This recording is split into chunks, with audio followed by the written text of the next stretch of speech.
This podcast is a part of the More Podcast Network.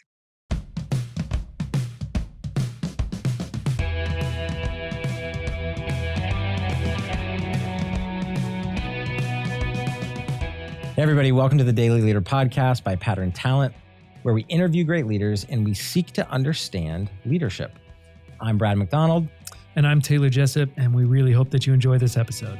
Man, I am super excited today, Brad. This is going to be a fantastic episode. We have a very special guest on today, Adrian Koehler, which I just learned something new about you. Did I pronounce it right this time? Yeah, perfect, man. Perfect. All the other times I pronounced it wrong. So, man, I'm in particularly excited. And before I just give a quick rundown on our guest today, I'm excited because Adrian is one of those guys. We don't go back all that long. Actually, we just met, a couple months ago. But there's very few people. I'm a people person. I spend a lot of time with people. I like people. There's people that you spend time with and you're like, man, okay, that was a good person. Then there's people that you spend time with and you're instantly like, that person I want to spend time with. Adrian is that. Adrian is authentic. He's kind. He can be in your face in a great way. And honestly, his honesty and authenticity was just attractive. I was like, man, I got to be friends with this guy. So, Adrian, I'm excited for today. I think it's going to be a bit blast. We'll see where it goes, man. So yeah, just a quick feelings were mutual, by the way. I was like, oh, this guy came to play. I remember like within the first 5 minutes, you were like straightforward about some of your journey. I was like, oh, all right. This guy's anti, he's in already. He's like, throwing his chips in. We're going to have a real day. Man. Yeah, it was a great day and came to play that way in terms of, conversation, because my golf game was off. It was pretty atrocious for that particular day. But a little background just for our listeners before we jump in, Adrian, and we'll fill in the gaps here with whatever I missed, but you're father of two, see you out there on Instagram, baseball coach, right? Just crushing it. Movie, music enthusiast. Adrian is also a founder, company's business owner, entrepreneur, coach, speaker. He's kind of an expert in leadership engagement, and that's where he spends a lot of his time coaching. He's the founder and senior partner at Take New Ground coaching firm, where he coaches top executives and entrepreneurs all over the country, from organizations that you might have heard of, like Nike, Hyperloop One, Jenny's Ice Cream, tons and tons of high-end people there. I think prior to that, to Taking New Ground, he was also the executive director at the Cornerstone Project, which I want to dig into later on, because I think it's a fantastic story that supports the positive transformation of lives for people that are incarcerated. Mm-hmm. So I know you've done a ton of things before that. You were at pediatric intensive care, I think, the Children's Hospital in Chicago. Man, you got so much that I'm excited to unpack there.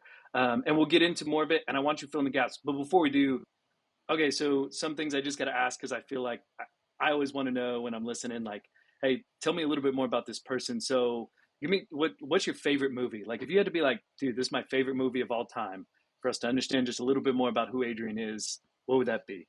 Tombstone. Oh. Tombstone. Really? Favorite movie of all time. Yes. Because? Well, there's a long answer to that. The short answer is it's a story about brotherhood. It's a story about redemption. It's a story about, legacy and integrity and standing for, fighting for what you care about. Obviously Val Kilmer's depiction of Doc Holliday was one of the best, I think, characters of all time. So that's great, man. That's good stuff. I love that. Okay, I'm going to set you up for this one. I'm going to see if this is actually what I think it's going to be. Favorite TV show of all time. And it could not be the one I'm thinking it is, which is totally fine. But we had conversations. I was like, had a conversation about it. Yeah, I'm a West Wing junkie. Yes. Just a junkie. Just it's a drug of choice for me. It's like, they say in the 12-step, in the alcoholic 12-step program, it's like, one's too many and 1,000's not enough. That's if I know if I start the pilot, I'm going to now be investing the next 40 hours, over time, not in a row, guys. Come on. Sure, 100%. Over time, I have to watch, then it's over. It's just, Yeah. it has begun. So I have to prep myself. I can't just dabble. I have to prep No, myself. I get that. But West Wing is the first 3 seasons in particular with Sorkin behind the pen. That's just, it's Sorkin. So yeah, it came back a little bit for me, like season 7. Yeah. I a little bit, but yeah, no, I agree, man. You do have to buckle up because they're all 22, 23 episodes and 45 minutes long, but it's worth it. Yeah. It's deep. It'll unpack. It makes me feel like the way that I wish, like, I won't go down the politics road, but I'm like, I'd vote for anybody if they had that much character. Yeah. Yeah. They call it the political pornography about politics. It's like that. Yeah. Sexy. It's that, like, whoa. Yeah. Yeah. It's good. It's good. It's good. Yeah. That would be my favorite as well. I love that. All right. Favorite book, favorite quote. If you've got them. Favorite book. Well, I have lots of favorite books. Depends on context. That's fair. I was just thinking about it. Well, I'll give 2 answers. And one of them is, I'm reading it with my son right now, and it was like my favorite book growing up, and I'd kind of forgotten about it, but it came back to me. It's Paul, what's Paul's last name? The book's called Hatchet. And it's a story about a kid, like 10-year-old kid that's on his way from his mom's place in New York City to his dad that lives up in northern Canada. And he's flying in a Cessna with a pilot. The pilot has a heart attack and dies, and the kid has to survive on his own. And I'd forgotten what I loved about it. It's cool survivally, thing. But what happened? The book's like poetry. And what it did, it set up my second answer, which my favorite book for a long time would have been Catcher in the Rye, but both for the same reasons, because it's got such an honest dialogue for a narrator. Like, it's like, I remember reading Catcher in the Rye as a high schooler, and I was like, oh, I'm like that guy. He thinks like I think. Like, he's examining everything all the time, hates people, doesn't hate people, insecure, secure, like just kind of like exist, like a mirror for existence. That was the first time I read a book and thought, oh my gosh, that sounds like the voice in my head. What do we call? Oh, we call that thinking. Yeah, that's what I'm doing. I'm thinking, So the Hatchet's like that, because the kid's by himself and he's thinking to himself and talking and having to, do some pretty adult stuff on his own. Yeah, man, that's good. That's good. I think both of those. Those are what fictional answers, nonfiction answers for those listening in my domain. I have a lot of clients read The Courage to Be Disliked, which isn't about how to be a jerk. It's about it's really a survey of the distinction between Freudian psychology and Adlerian psychology, which is really a whole world of difference. And if you apply one, you end up, talking about how what your dad did wrong, when you were 5, and all the reasons why that's ruined your life.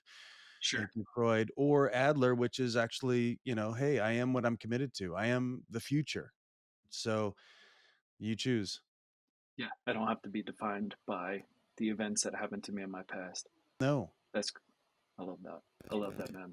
That's some good reading. Probably you're getting up there with the amount of books that Brad's got behind him. So that's great.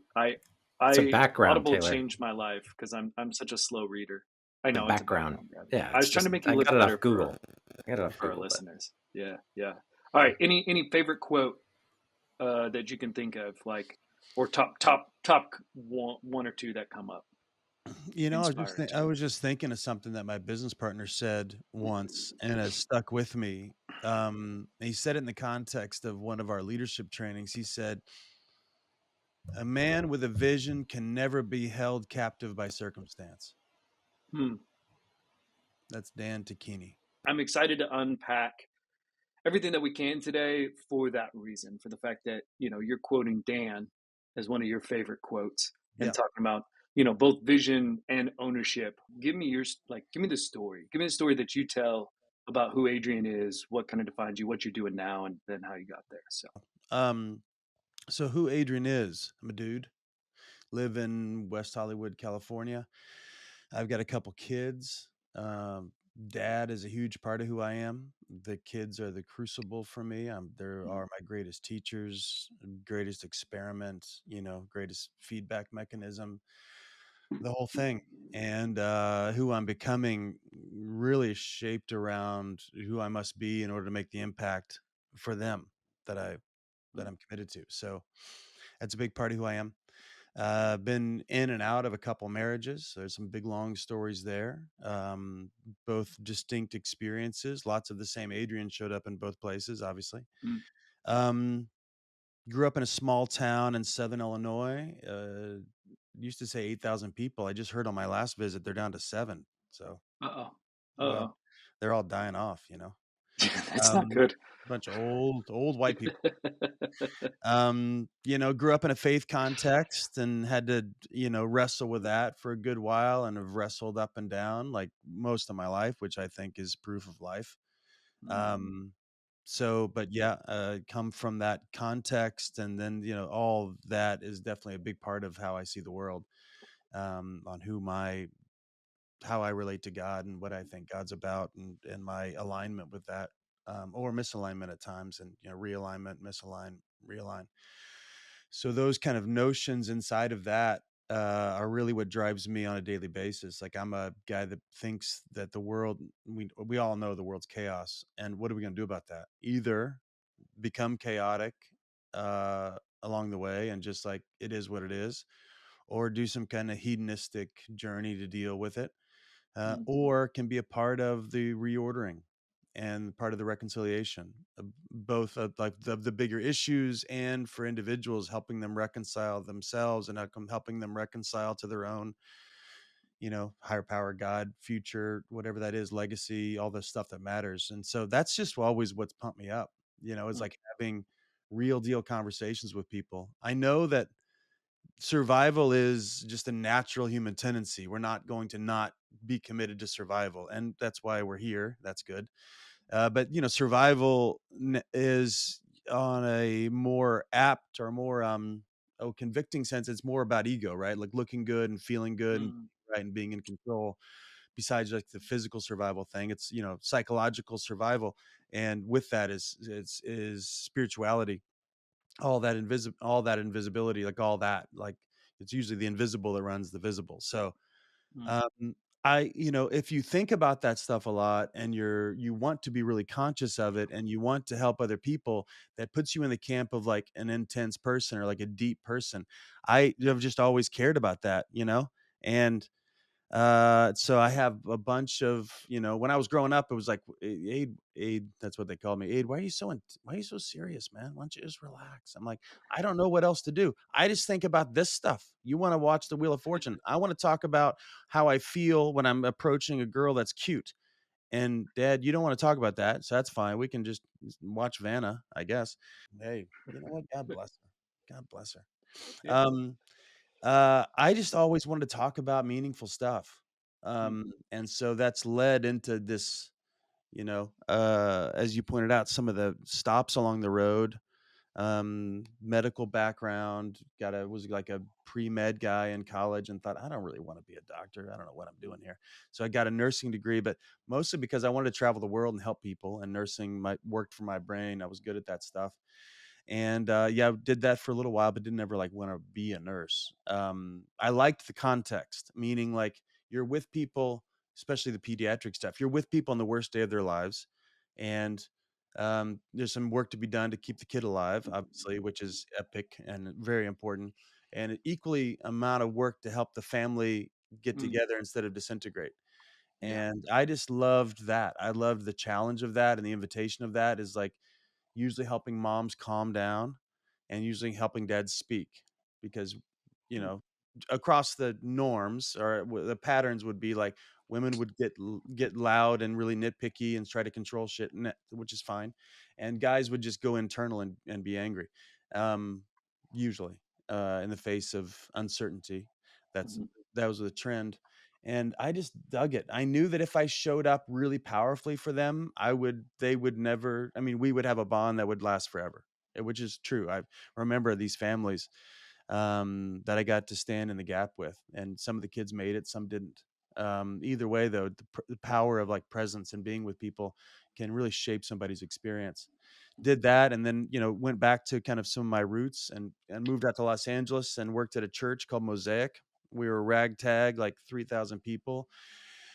And, we called ourselves the research and development arm of Christianity, which most Christians hated that, which we enjoyed their hatred of it. They can go back to like just talking to themselves and being right about everything. Go change the world, Um, so love that, and was an activist in that context. I just came out to do it I was like an intern for a summer, and then they started this 21-month program called the Protege program, and you go get a master's in theology and blah blah blah. But they give you a project and you just go take it. It was very entrepreneurial. So mine was Serve LA. So I connected us to nonprofits in the Los Angeles area, and would build leadership teams and mobilize volunteers to go make a difference. Oh, Steve Saccone is an old buddy of mine. That's great. That's Does this awesome. look familiar? So Yeah. I was in the inaugural class of that program. Wow. Dude, that's wild. Yeah. You're holding up program. which books for our listeners, Brad? What books are those that you're holding up? Oh yeah, for the lamos who aren't on YouTube right now. Whoa, you're just listening. whoa, man! Some people love their Spotify and For, Apple yeah. Podcasts. For the losers on iHeartRadio, the two of you. I'm holding up a book that is probably meaningful to Adrian because of some of his experiences. So yeah, I know you thought that was just a kind of an illusion, but those are actual books. I thought you were maybe coughing back there or doing something inappropriate, whatever. It's like, hey man, feel free. But so I did that, and then worked here and loved it. Took people overseas and built a big network of people, and really the opportunity was to exercise a bunch of influence and learn how to move people, because you're inviting them to do something that's scary to them, for most of them. Yet I would just promise, like I would say to them, give me an hour of your week, it'll be your favorite hour of the week, trust me. And so it was like, hey, just come with me, I know you're scared, just come with me, that type of thing. And I dug it, I loved it, and through that met a guy whose father's a billionaire, and so he was a millionaire just because he was born.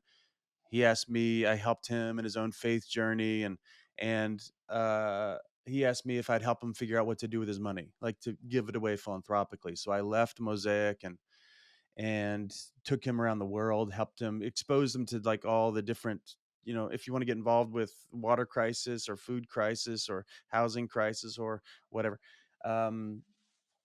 We saw all that, and then he wanted to work with people who had really blown it to have a second chance. So we worked specifically with like gang reduction, ended up working in the prison system. And that's when I met that guy, Dan Tocchini. And he had been doing this type of work for a long time, but also had been doing gang intervention work. And he was breathtaking. And I was always looking for leaders. I will like hanging out with leaders. I want to learn from leaders. I want to be stretched. I want to be challenged. I want to be in that environment. Complacency was always, gross to me. And I was scared, really, that I would not get even near my potential. So getting around people that were a lot bolder and a lot more courageous and a lot smarter than I was always my strategy. So I was consistently throughout my life, I would meet a leader and I would think, oh, okay, I'm that guy's guy. He doesn't know it yet, but I'm that guy's guy. And so did that with Dan Tocchini, hired him right away, and then was in all of his trainings, eventually went through all of his trainings myself, these public trainings, and now I help lead them, which is wonderful. And then through that process, at the foundation, we did all this work, and we could talk about that if you guys want to, but did all this work. And then the guy that gave all the money, he wanted to focus on this one prison and this one group, which I think is wonderful, just to me, boring. I'd like to go change the world, country at least, because we could, man, with $50 million, you want a law? I could get a law made for $50 million. Which would be fun, or at least a docu-series. Anyway. Yeah. So anyway, I jumped out, and that's when I started coaching, and that was about 13 years ago. Wow. And then it's been a journey since then. But I love it. I found that the coaching context is just a perfect opportunity for me to be fully expressed, because I love people deeply, And people matter most to me, period. And I like challenging people, mostly because I like being challenged. So I'm not for everybody, but for people that love a great challenge that comes from a place of love, I'm like a great coach for them. If they want some kind of just teach me this or make me feel good about this, or like patty cake kind of slow incremental, let's just talk about your habits templates, that I'm not that guy. I'm the what's impossible, what do you not want to talk about, let's talk about that. I'm that guy. Yeah, you're going to go deep real fast, Yeah, right? it's fun. Yeah. It's fun. Why not? We only have so much time. Yeah, that's right. Let's get after it. We're all gonna die anyway, so let's just die now. That's right. That's right. Adrian, it's super encouraging to hear about your journey. The word that comes to mind as I reflect on what you just shared with me is density. Mm, I feel like you've lived a dense life. mm. Does that feel Fair. true? Fair. I haven't thought about that word before, but it makes sense to me. Sometimes when people hear, they say like, "Oh, you've lived many lives," which always has felt the case. But dense, I'll take it. The question, Adrian, just in reflection um, of living a dense life, living many lives, is exciting. But what I think Taylor and I are excited about is as asking this question. Who is the future Adrian Koehler? Mm, Who is that man? yeah, good question. Well, just pausing and thinking about that answer. I mean, I'm in this season now where, so I left the last marriage coming up on a year ago. And so there's a big long story there, obviously.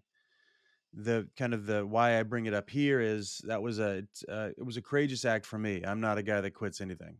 And I'm like, and I'm not saying that to brag. I can like be a fool, and I was a fool to be in the relationship, period. Um, but I wasn't a fool to leave. Although that's very hard, and I believe in that marriage as an institution has always served culture, and it's important and all this. So, but yet, so I left, left with honor, left with dignity. And anyway, so a lot of last year was like, obviously there's a lot to do whenever you're like starting fresh and dealing with all that and all the logistics and this and that, and just getting a new, reorienting your world. And through that process, that takes a while. Now, even just this weekend we just got out of was a big weekend for me personally, because I was that one of the key trainings that Dan has done, this mentor I was mentioning. I've been in, dozens of those rooms and been in lots of those trainings. This is the first time I did it myself. I was like solo my training. And it's very high bar when you're in Dan's room. So all that to say is this season has been one of deep stretching. It's I feel like I'm at the cusp of looking again at, what am I capable of, and taking risks. So what the future looks like, I'm not sure. What I do know is there's an aspects of what's happening now that'll be more of that. I've been aiming at getting more focused and doing less. In coaching work, at times I'd coach a dozen, 20 people. And now I'm down to like 5 and deep work with those 5 people and spend more of my time building our network. And with that will come more thought leadership stuff and speaking. And so I want to stretch in that way. I've got a new podcast that I'm mulling around, which would be my own. So all that to say, I think in summary, expressing my own voice more clearly. Out of that will come a book or 2 or 5. I think in some ways, if people were to watch my life, they would think, wow, he's out there. But I'm nowhere near pedal down. I haven't been, to be honest, like even like stretching myself beyond, I talk with leaders all the time that I ask them, if anybody I'm working with, or maybe in a room sometimes, like think about where you are in your full engagement. Like 0 is I'm, dead. 10 is I'm fully like 100% all in. Nothing's going to get in my way. And then where are you at? And most people say 7. If I ask them to think about it, then most people say 7. which is, it's a funny trend, right? It's like high enough that they still feel good about themselves. There's enough of a gap that they feel like they're not done yet. And so people say 7. It's funny. Um, and I always say, okay, well, let's just say your 7 is actually a 4. What happens now? Hmm. And that's my lived experience as well, is like, yeah, I'm talented and smart and blah blah blah and articulate and likable and all that stuff, but that's not necessarily just a blessing. It's also a curse, because and you guys are the same way. Anybody I work with is the same way. Your 7 looks like most people's 10. So you get away with shit. Hmm. When you're like cruising, other people are impressed. That's actually Mhm. not a gift. Mhm. So I'm entering the season of like, okay, what's in here? Like, how do I integrate all of it?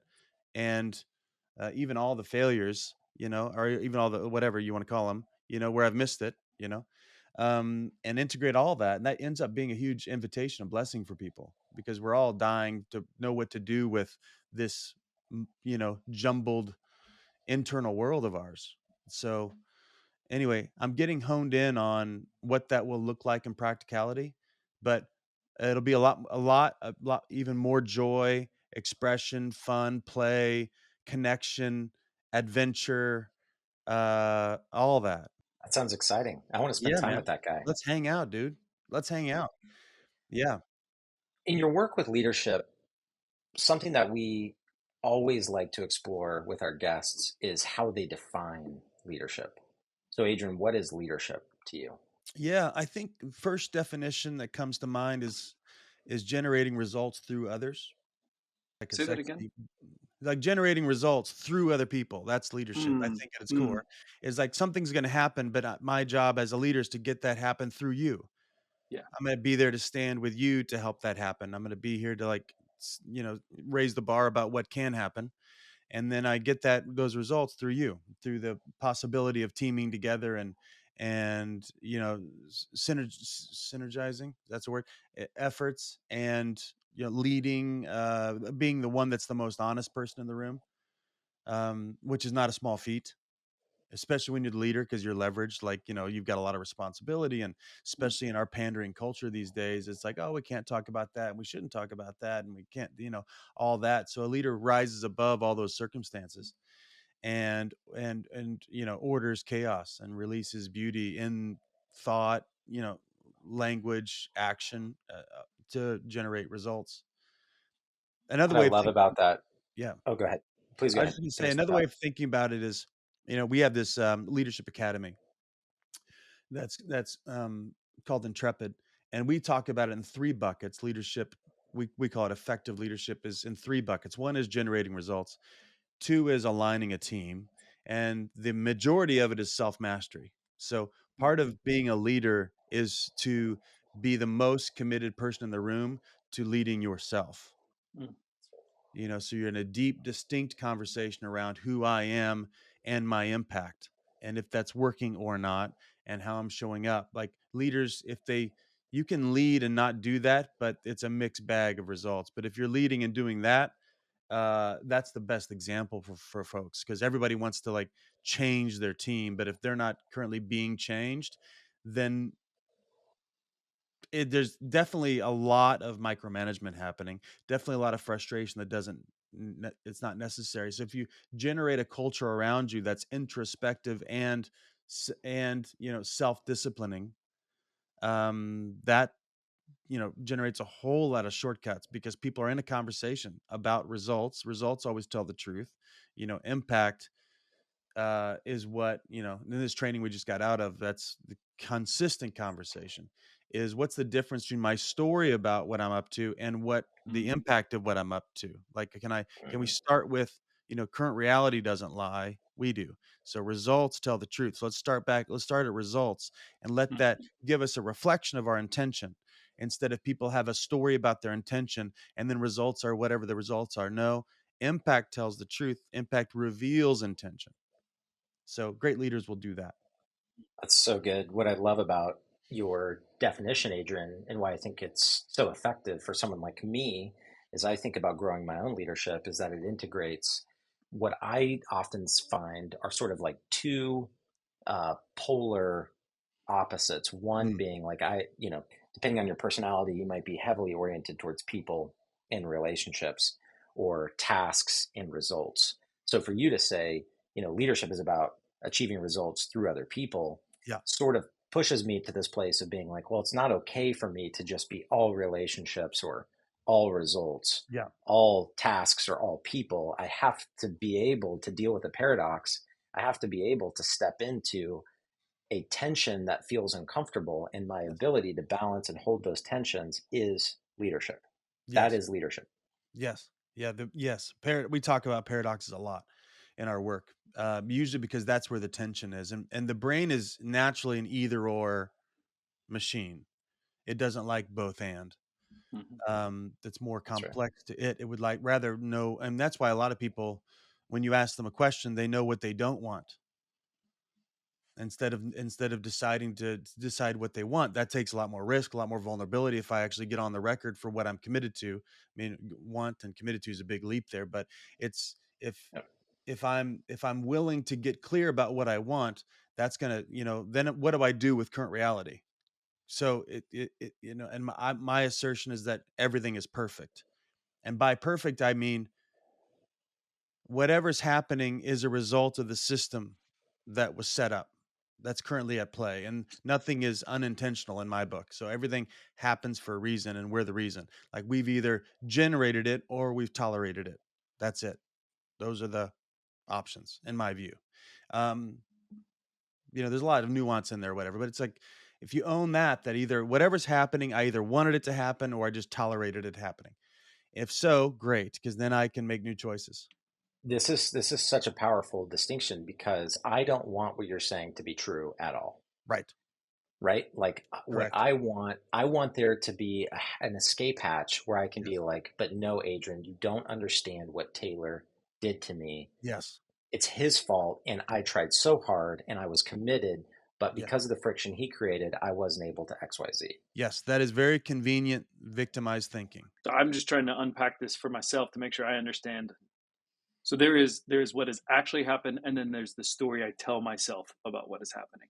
And it's Right. often hard for me to distinguish. If I was to be really honest, it's hard for me to distinguish most of the time what is actually true, because I often live in the narrative rather than reality. Is that Yes. right? Yeah. Well, the human brain does that.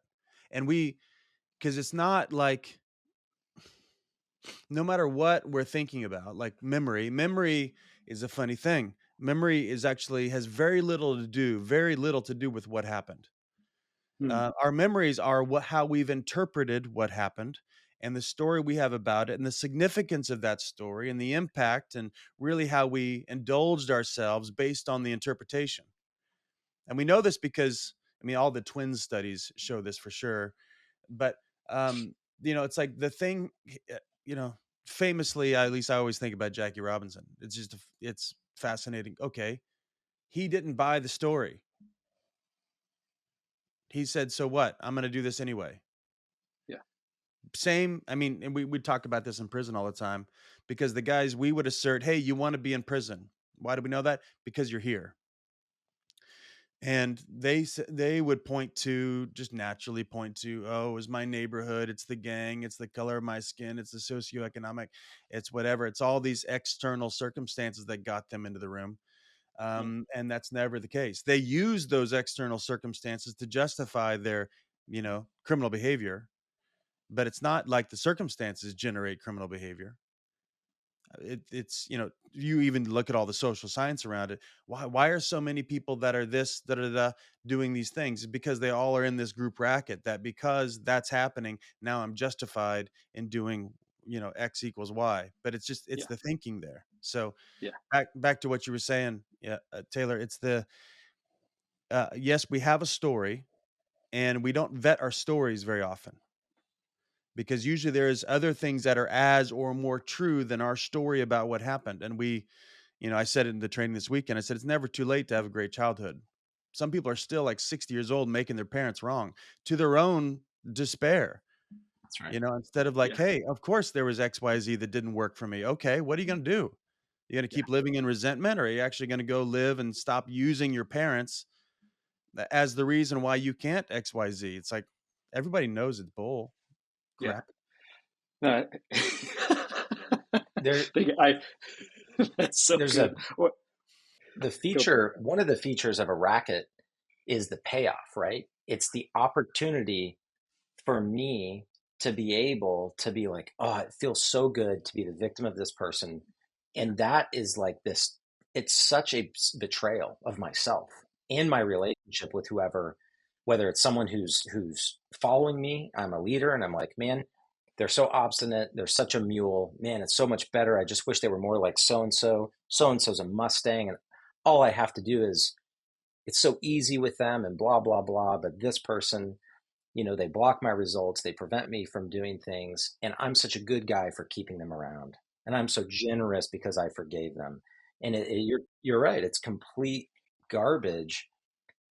And the reason that we allow ourselves, we tolerate these things, at least in my experience, in my own life, right? Why I do it every day is because I want to feel better about being me. Yeah. And I don't want to take ownership of my inability to have conflict and to actually deal with the problems that I create for myself. Yeah, and it wouldn't have been convenient if it was inability. It's just unwillingness to have conflict. That's right. Yeah, Yeah, that's right. for sure. Yeah, and as you're talking about rackets, sounds like you've been schooled in my world a little bit. But when we talk about, just for listeners that have no idea what we're talking about, we're not talking about like loud noises or tennis implements. We're talking about a racket, like racketeering.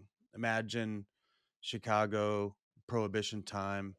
A racket is like, there's a candy store on Clark Street and you walk in and it's beautiful and there's great smells and colors and everybody's really happy. And then you open up the back door and that's where all the booze is and the prostitution and the gambling ring.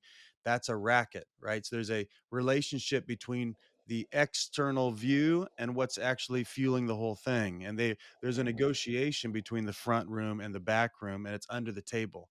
Very much, for us relate. So we run rackets, and they're relational rackets, like how we're relating to things. So there's always, you can find out where your rackets are, which is your inauthentic engagement with yourself, by listening to your chronic complaints. That's always the kind of the tip of the iceberg. Listen for your chronic complaints. And then with that comes a system of behavior that actually sustains the complaint, you know. Mhm. So That's right. Taylor's not performing well at work, and he's not been doing that for 6 months. What's my behavior? I gossip about him instead of talk directly to him. I stay general in my feedback instead of very specific. I'm unwilling to put the relationship on the line, and and I'll just want to make sure his feelings aren't hurt. So I'm like, anyway, there's all these system of behaviors, and what you're pointing out, Brad, is there's always payoffs to the racket. We wouldn't do it if there weren't payoffs. I get to look like a good guy. I get to keep the relation, keep things peaceful, which is not true, but keep things the appearance of peaceful. I get to not be at stake myself, be safe. I get to be right and be patronist, if that's the word, patronistic of Taylor. It's like I'm better than him. He can't handle it. I get to have superior view. There's all these juicy payoffs. We don't usually examine the prices I'm paying and Taylor's paying, and let's say the team is paying, and the bottom line. There's like tons of prices we don't examine. So that's when we say racket, for those listening that don't know this world at all. That's what we mean. No, it's Great so good. explanation. Yeah, so good. And I love it because I hate the fact that I love being the victim. Yeah. Like if I was to Oh, be really honest, I love it. I love oh it. yeah. It feels great. Everything Yep. happens to me, but I'm the hero of my own story, kind of like rescuing myself, right? And truthfully, I think there's a lot of power in looking back at our stories and Yep. realizing where we've been victimized, like where things have happened to us. But there's empowerment when we start to go like that doesn't that doesn't define me. I don't know. I just feel like we're in a more introspective time period in some ways. I don't mean that like I'm not like, okay, hey, you can go back and be like Socrates or Plato, very introspective, but we have a lot of this narrative and conversation that like, well, I'm a result of the things that have happened to me. Like Yes. I'm the victim of that. Rather Yes. than going, those things have happened to me. And some of those are hard and there's sad story in there. Yep. But now I have the opportunity to own that. And now I have the opportunity to own that and do something different. And I feel like we're scratch like this is, so if I was to go to your website, man, I didn't know much about you right at the beginning. I was like, okay, I'm going to go to this dude's website. Your website is like, hey, most assessments are BS. Most coaches are BS. Why is it that is this kind of the reason? Because to me, this is the, like, hey, rather than going, hey, we're going to set goals and we're going to go after those goals. I'm not saying that you don't do that with your clients, but this seems like this is the work, right? This is the work that I feel like most coaches, most people are not doing, that would really empower them and actually have like sustainable life change. Not just, hey, I hit that goal, we're moving on, but like actually my life is changing. Is that accurate? Like this is that work? Well, I just got a message from a friend of mine that had just hired a coach, um, we talked about it beforehand, and I'd given her some advice on how to engage this guy. Of course, like, hey, why aren't you working with us? This is silly. You don't have to work with me, but we got great people. Anyway, she just texted me out of nowhere yesterday, just saying, yep, he doesn't care at all about root causes, just goals. So to your point, most coaching is BS. You said most coach is. That's strong. Okay. That's strong. Yes. Yeah. I'll back up. There's Hey, a lot of coaches out there. I might agree with you, but I'm not saying that. So most coaching is BS for several reasons in my experience, and I think in everybody. I mean, and partially, why we put on the website, we want to agree with the cynicism about the industry. Because most folks would just rather get by, period. And it's great to be inspiring. It's great. It works for them. They're happy to be inspired. You look good by being the inspiring person, and a fantastical view about the future will do that. It's just that if there's no ownership of current reality, then good luck. It's like the old, not my metaphor, but if, like, I'm going to Paris and I think I'm in New York, but I'm in, New Orleans, I'm in trouble Mhm. because I don't know where I am. And I definitely, if I don't get to a place of ownership and responsibility, then I might get lucky and generate those results, but they're not sustainable anyway. So most coaching is BS, is just the fact that, like, there are deep conversations, causal conversations that some people don't want to get to because it's more vulnerable to get there. And if you're the intervener, if you haven't dealt with your own BS, and then you can't afford to have someone else share theirs, because it's going to come close to home. You might get a question that you don't want to answer, and you definitely can't presence and can't really speak, at least from a place of full ownership and full acceptance. Like, I know my own demons. They have names. They've been around for a while. They're not going anywhere. They don't need to go anywhere. I mean, we know this from young, that the envelopment of the shadow side is where growth happens. Like, we all have a shadow side, and if we're not willing to look at that, we will have a stunted life. That's it. So um that's why I think most coaching is BS, because it's lopsided and it's really like content based, like it's information based, is, hey, do Mhm. this. And the information might be just kind of some intellectual exercise and not really an integration, definitely not into the depths of who someone's becoming. Mhm. So I do set goals. I never use the word goals with my clientele, mostly because of how the culture relates to goals. And people are usually like, goals are like, oh, wouldn't that be nice if we did that? That's how people orient themselves to it. It would be nice if that happened. So I Yeah. only use the word, if you answer my intro form, if we work together, the first major question is going to be, what 3 new results are you committed to create in the next 6 months? What Mhm. 3 new results are you committed to create in the next 3 months? Very different language on purpose. Yeah. So results and what committed to create. That's a whole different place than what goals would I like to see hit, type of thing. Yeah. Yeah. Yeah. Goals feel, I don't know, goals feel very gaudy, and you're right. Like, hey, I would They're I would like to aspirational. hit that.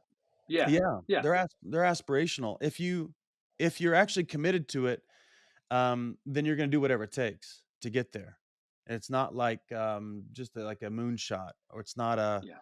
just an intellectual exercise. We know it's actually not great to share your goals because you get the dopamine hit just by talking about it. Sure. Yeah. and that all, I mean, it starts in a place. If I can start in a place of knowing where I'm actually at, Right. that really empowers me to live into those commitments. Right. Yes. Right. I mean, like when I am not knowing where I'm at, then I set goals that I'm not even sure if I'm going to be able to get there. But if I'm looking at myself in reality, then I can say, okay, this is something that is hard that I can commit to. And instead of being, a 4 all in, I can realize that I'm a 4 and I can try and increase that to actually being a 7 or an 8 or a 9. Right on. I think most people's experience, like a goal setting day or exercise or whatever, is just really relieving. That's why we do it. Oh, the future is getting, it's like a practical or a quantifiable way of talking about how tomorrow is going to be better than today. And that feels good. It's like, oh, it won't always be this way, or I at least tell myself in that experience, I can double our income in the next year, 2 years, or whatever. But as you can tell, our style is you have to be as clear in a conversation with yourself and with your team about what's not working right now. And most of Mhm. us would rather just continue to sweep things under the rug, hoping that it's not going to eat our lunch. But Yeah. over time, it will for sure. I love it. I love it. Okay, so so here's what's crazy. I mean, I feel like we could talk about this all day. Like we have a ton more that like we wanted to do and jump into. Brad, how do you feel? I'd love to just we do Adrian on occasion, we do a little practicality corner, and Brad hates all of my cheesy segment. It's the old pastor in me Yeah, coming man. up of like, here's your 3 P's to success, 3 points in a right? poem. Yeah. Yeah, that's right. But I think in trying to land this plane a little bit, and we have a little practicality jingle, which is here. It's always anticlimactic on the pod because we don't actually have it, and they'll add it in. But like Can if you I was sing to it? start, what's that? Yeah, Beep-beep-beep-beep-boop-a-dee-boop. do. How I is that? really It's want it to be perfect. like a '90s like I kind of envision like Fresh Prince of Bel Air Mhm, themes, mhm. that comes up and Yeah. that kind of stuff. So if I was to start, if I'm listening to this podcast and I'm like, okay, this guy's on to something. Yeah. Like, what is something that I can start doing today to try and understand like what are the lies that I'm actually telling myself? How am I being a victim of my own story? Like, where do you start, man? Like, what is that like practically? If you like, where do you start? Yeah. Lots of places to start. So I'll say reflection's always a good place to start. So I would just write down my complaints. Here's one thing to do if you want to. Write down my complaints. What are my top 5 complaints? Like the things that come up quickly. And if you don't know what those are, ask somebody that's close to you. Like what do you find me complaining a lot about? And write that down. And then I'd write down how long you've been complaining about it. Mm, Because that's usually shocking for people. It's like, oh, the boss is blah blah blah. How long you been thinking about this? 3 years? It's shocking. And I would say those are your favorite complaints. The ones you've had the longest are your favorite. They're the ones that serve you the most. So, and then if you want to, you can walk through the process I just uh, uh, gave the example of. Like, what am I doing? This is a counterintuitive question. Your brain will want to reject it, but the question is, what am I doing that keeps things the way they are? What am I doing? What am I doing that keeps things mm, like if I'm, complaining about my spouse or complaining about my, leader at work or whatever, or employees at work, what am I doing or not doing that keeps that complaint alive? What do you could just do the whole racket thing if you wanted. Why might I enjoy this? What benefits are there in this complaint? There are always benefits. People always say, oh, I don't like anything about it. That's the lie we tell ourselves. yeah, you And wouldn't then keep it. what prices am I paying and are other people paying for keeping this complaint alive? That's something to do. Mm, Sometime in a very practical way on this intro form, if people work with me, I have a section called the toleration list. So what in your life are you tolerating? And then what's the emotion related to that? Which could be something as practical as, oh, my car's needs to be detailed. And then, I've been thinking about that for the last 2 months. And it's going to take too long. It's too expensive, blah, blah, blah, blah, blah, whatever the thing is. But the impact, what it's like, go sit in a dirty car. yeah. It's, I hate, Ugh. it's not fun. Ugh. Ugh. Yeah. Yeah. Ugh. That's Anxiety. not Gives me inspiring. anxiety. Yeah. Yeah. So those are a couple things that come to mind. Let me see if I can find one more. What else would I do? What else would I do? Be great to go. I would ask for feedback from people closest to you, thinking, and I would ask maybe a question similar to this is what do, from your perspective, person I'm talking to, where do you think in my life I'm settling? Mm. And probably a lot of great stuff's going to come out. So Hmm. that'd be all that could generate a big leap if you want. Yeah, no, that's fantastic, man. That is a lot of work that I would be like, I don't want to do. Yeah. You know, Right on. I would, Right on. I'd much rather be like, I would have rather you said, hey, talk to me about where you want to be at the end of the year and what goals do you want to set for your company. Talk to me about how much money you make. Right. I don't want to keep talking about me and like, what are my biggest complaints? Why am Yeah. I not cleaning my car? Why have I not even returned that package to Amazon? That's not that hard, but it cost me some money, you know? Right. I love that. I love that, man. That's Yeah. super good. It's very Yeah. practical. Hey, Yeah. Adrian, one thing I'd love to hear you do is connect kind of the a little bit of the framework that you just explained to us and Mhm. how founders and entrepreneurs and some of these really high speed performers that you work with apply that into the context of their work day in, day out, grinding away, leading people, building businesses, creating new products and services.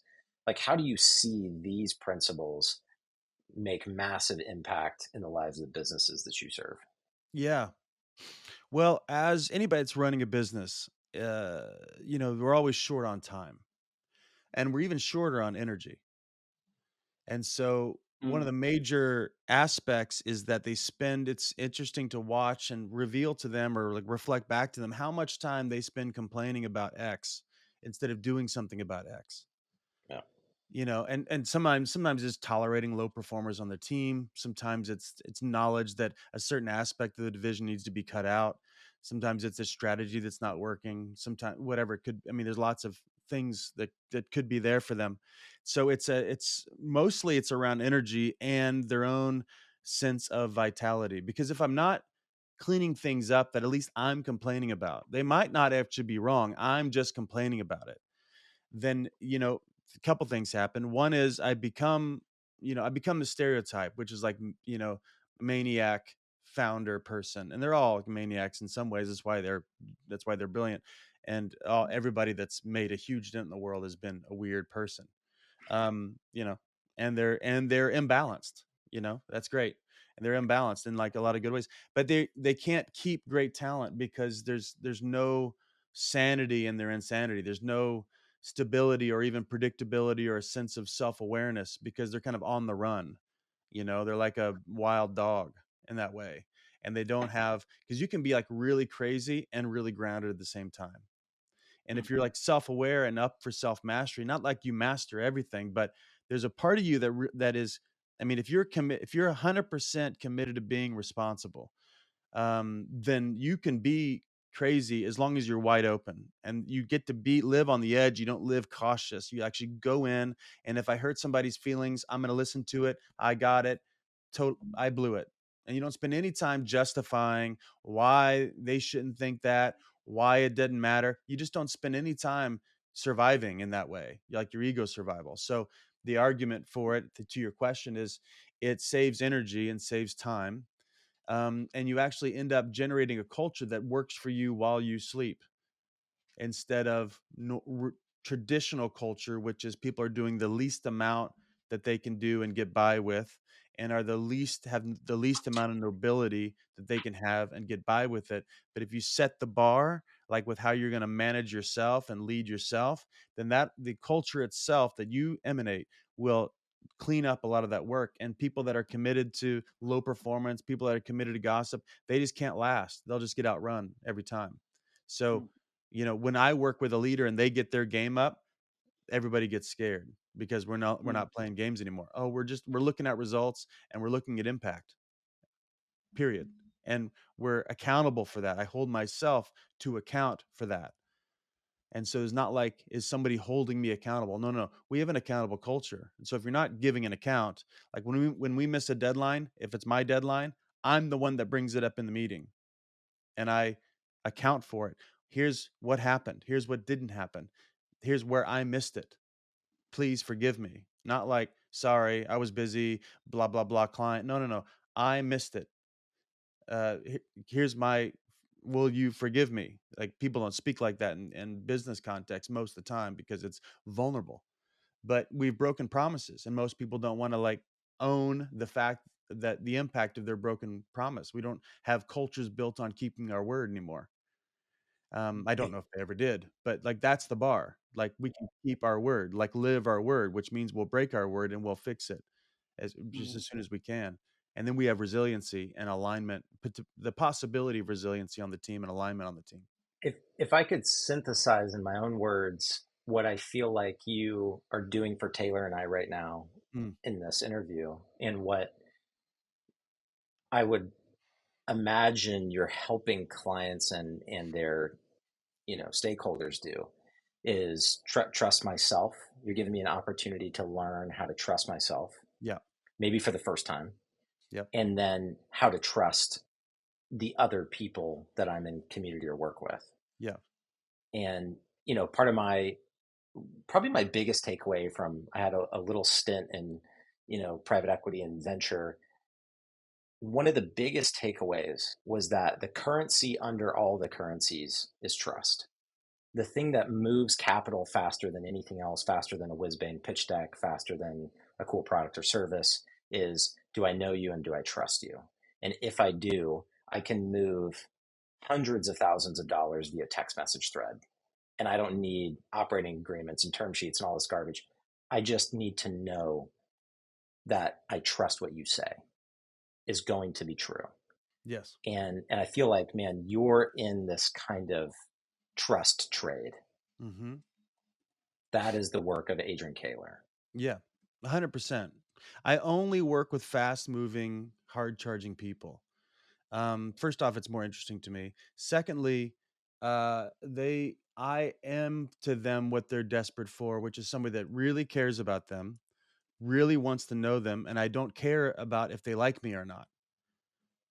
I of course care that if they like me or not, but that's not running the show. The aim is them. Like, I call it fierce advocacy. Them and what they want to get done, and I'm willing to put the relationship at stake every single conversation. And people don't show up in the world like that. And so it's and I'm not committed to being right. I'm just committed to being honest. And I can miss it. I miss it all the time because, of course, I'm in an interpretation of what's happening, and they say something and I make up something about it, and I think that what I made up is what they said, and that I'm human. But they get it that hey, I'm here to get this thing done, and not ruthless about it. I'm just unapologetic about it. So they're going to tell me what they tell other people, and they get a lot of sympathy from other people. And I'll say, is that all you think of yourself? And there's for the right people, that's probably the most compelling notion, is like, oh, this guy believes in me way beyond what I believe in myself. And we all need somebody in our lives like that, somebody that can look us in the eye and really see us and fully accept us, but not be content with it. Like, we get one trip around the bases here, gentlemen. So why don't we make it count? Yeah. That type of tone, and they feel that, and it is trust, because I'm willing to die 1,000 times, and I'm going to get up every single time. So you can give me feedback that I've blown it. I'm like, I'll probably agree with you, and you can give me feedback about my whatever, my arrogance or my whatever. But it's like, and I'll agree with all of it. I've had those judgments myself. All of it true. Got it. Check. Now, we get up and go again? Yeah. Man, profound. So good, man. Sign me up. This time flew by, guys. It flew by. I mean, you were like, wrapping up. I'm like, we just got started. I know, that's the way I felt too, man. Well, I'd love to. Maybe we'll just have to find another time to see if we can get you back on, because I feel like we just scratched the surface. We did. Yeah, and we've got so much more to unpack. In the meantime, for our listeners, man, you can find more of Adrian, about Adrian, in our show notes. I really want to talk about the Revenant. We didn't even get to it, but go check it out. What they're doing is fantastic. You can go to Honolulu coming up here in a couple months to go be with them if you get signed up. You guys still have openings? We do. Awesome. Love it. We man. are revenant.com. It's 10 years of therapy in 4 days. Cool. Man, that's It's so good, so rich. So, man, Adrian, we'll have you back. It's been such a pleasure, man. I'd love it. And yeah, Honored to be hey, with you guys. Honored. thanks for tuning in to the Daily Leader, everybody, and we'll see you next time.